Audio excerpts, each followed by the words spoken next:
Morning అండి అందరికీ పేరు పేరున. ఎందుకంటే నేను చాలామందికి నేను అన్వెలింగ్ ఉండే నంబర్లు లేక కూడా చెప్పలేను. మన గ్రేట్ లీడర్స్ చెప్పారు. అన్వెలింగ్ కూడా చాలామంది అటెండ్ అయ్యారు. చాలా సంతోషంగా ఉంది. రైట్, మనం సైలెంట్గా ఉండాలి సార్. రైట్, నేను ఫస్ట్ ఆఫ్ ఆల్ గ్రేట్ మా అప్లైన్ జంగం రాజు సార్ అండ్ సరస్వతి మేడంకు బిగ్ అండ్ అప్లాస్ సార్.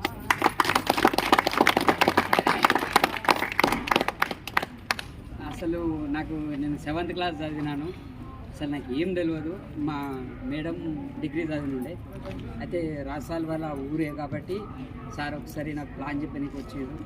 నాకు చదువు రాదు కాబట్టి నేను డైరెక్ట్ చెప్పేసిన ముఖం మీదనే, సార్ నాకు చదువు రాదు, నాకు ఇలాంటి బిజినెస్ నాకు సెట్ కదా అని చెప్పేసిన.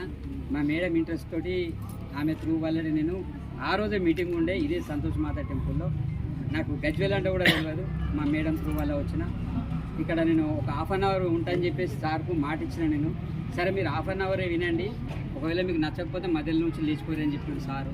నేను ఇక్కడ వచ్చి కూర్చున్నాక పెద్ద పెద్ద లీడర్స్ ఉన్నారు, కాళ్ళ కోసం మాట్లాడుతున్నారు. నాకేం అర్థం కాలేదు. కానీ ఇక్కడ పుణ్యవతి మేడం అని ఉండి పుణ్యవతి మేడం ఇన్స్పిరేషన్ తీసుకున్నాను.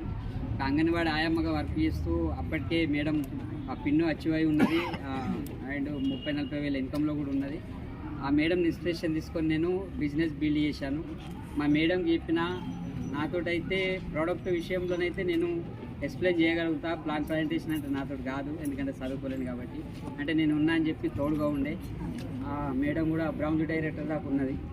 రైట్, బ్రౌన్స్ డైరెక్టర్ మేము 28 డేస్లోనే బ్రౌన్స్ డైరెక్టర్ క్వాలిఫై చేసిన. నాకు తెలియకుండానే థాయిలాండ్ ట్రిప్ కూడా అచీవ్ అయినా. రైట్, సార్కి చాలాసార్లు ఇబ్బంది పెట్టినట్టు అనిపించింది. ఎందుకంటే సార్ మాటలు నేను చాలాసార్లు వినలేను. ఇంకొకటి ఏంటంటే నాకు చదువు రాదన్న విషయం నేను అదే మనసులో పెట్టుకొని కొంచెం డిసప్పాయింట్ అయ్యాను. మా మేడం మైనస్ అయినాక ఇక బిజినెస్ మొత్తం మానేస్తాను అనుకున్నాను. ఎందుకంటే ఇక మేడం లేదు, పిల్లలు ఉన్నారు, ఈ బిజినెస్ వర్కౌట్ కాదని అనుకున్న సమయంలో సార్ వచ్చి మళ్ళీ నాకు మోటివేట్ చేసి మీరు థాయిలాండ్ ట్రిప్కి వచ్చి పోయారు సార్, పాస్పోర్ట్ కూడా తీసుకున్నారు. ఒక్కసారి మీరు ఇంటికాడ ఉంటే మీకు ఇబ్బందిగా ఉంటుంది, థాయిలాండ్ వెళ్ళరాది, కొంచెం మైండ్ ఫ్రెష్గా అవుతుందని చెప్తే మళ్ళీ థాయిలాండ్ వెళ్ళడం జరిగింది. అక్కడి నుంచి మళ్ళీ డిమోటివేట్ అయ్యి మళ్ళీ నేను బిజినెస్ ఫుల్ టైమ్గా నా పిల్లల కోసం చేశాను. నేను నా కోసం కాదు, నా పిల్లల కోసం అని చెప్పి నేను బిజినెస్ బిల్డ్ చేశాను.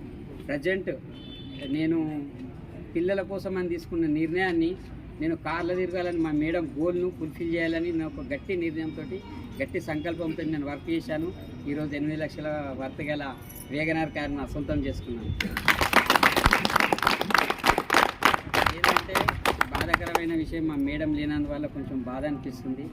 రైట్, మీరు కూడా నాకు అనిపిస్తుంది అంటే మనిషి ఎప్పుడైతే డిసిషన్ తీసుకుంటాడో మనసులో ఉన్నప్పుడే కలలు నెరవేర్చుకోవాలి. మైనస్లో అయినాక మనం ఏం చేయలేమని నాకు అర్థమైంది. మీరు కూడా కొత్త వాళ్ళు ఉంటే తొందరగా డిసిషన్ తీసుకొని గట్టి నిర్ణయంతో మంచి సంకల్పంతో అందరు సక్సెస్ కావాలని అనుకుంటున్నాను. ఇదే సంతోష్ మాత టెంపుల్ సాక్షిగా చెప్తున్నాను.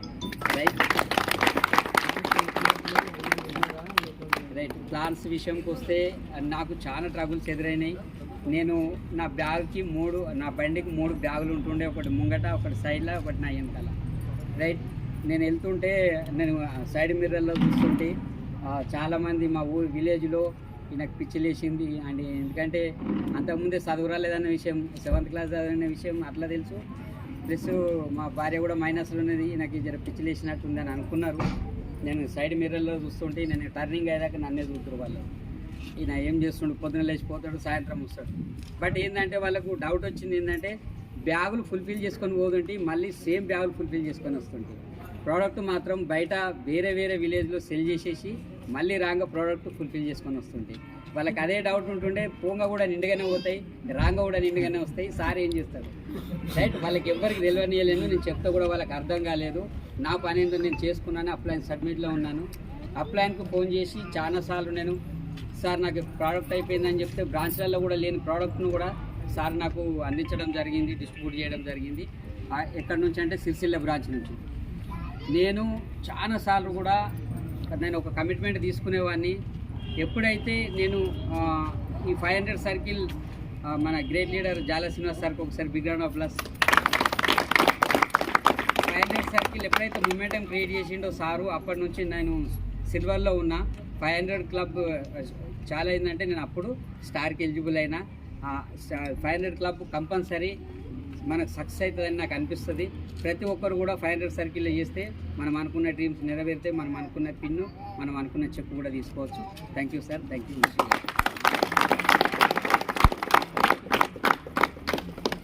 ఒక్కసారి బిగ్ రౌండ్ అప్లాస్.